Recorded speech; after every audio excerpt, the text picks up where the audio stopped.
Ayan, magandang umaga po sa inyo lahat. Alexander Lexter Juice. Namabalik pa sa inyong update ngayong umaga. Mayroon po tayong bigyang daan dito na post na nadaanan natin sa X world or sa Twitter world. Ang sabi kasi dito ni Desiree, sabi ng mga fans ni Bel Mariano, isa daw itong bashers. Pero bigyan po natin ng daan ang kanyang posts ngayong umaga. Kung may katotohanan hindi, kayo po ang nakakaalam niyan. Sabi dito ni Desiree, ayan, ba't ganun naman, Bel? Saan ang respeto mo sa taga-production team? Iaabot mo lang naman yung lapel. Di mo pa ayusin. Pastos at Bel Mariano 02.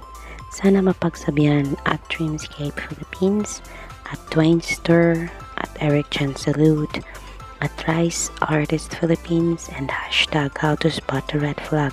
Hashtag Don Bell. Sabi ng mga nakabasa ng post na ito at nakanood ng video, sabi ni Jessie na isang follower ni Bel Mariano, 2025 na, nagawa-gawa ka pa, pam.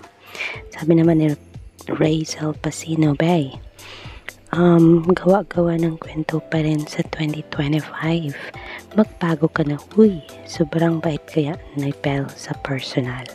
Samantala sabi ng isang fall, ay saan dyan ang sinangitan? Huwag ko kayo magpapaniwala sa 52 followers na ito dahil ito ho ay bashers ni Bel at galit na galit sa mga virgin.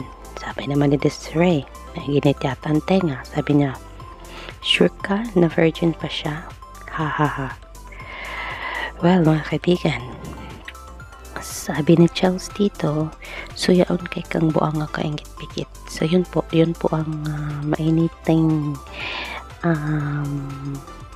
exchange nila ng tweet sa Twitter world. Pero narito po ang video na yan na sinasabing nagsungit daw ang isang Bel Mariano at ma-attitude. Ayan, nagsungit daw isang Bel Mariano at may attitude daw ito. Ayan, sabi pa nga daw ng crew, pwede naman daw iayos ng maganda, ba't hindi inayos ang pag-abot? Pero tignan mo yung tingin ni Kuya kay Bel, parang medyo hindi nga siya na-pleased sa ginawa ng isang Bel Mariano. Totoo nga ba to? Panoorin natin.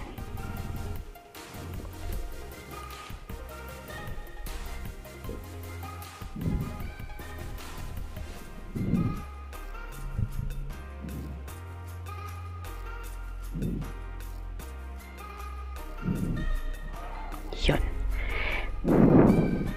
Kayo na po magsabi kung totoo nga ba na sinungitan ni Bel ang isang mamang ito. Alexander Lexter Juice. Good morning.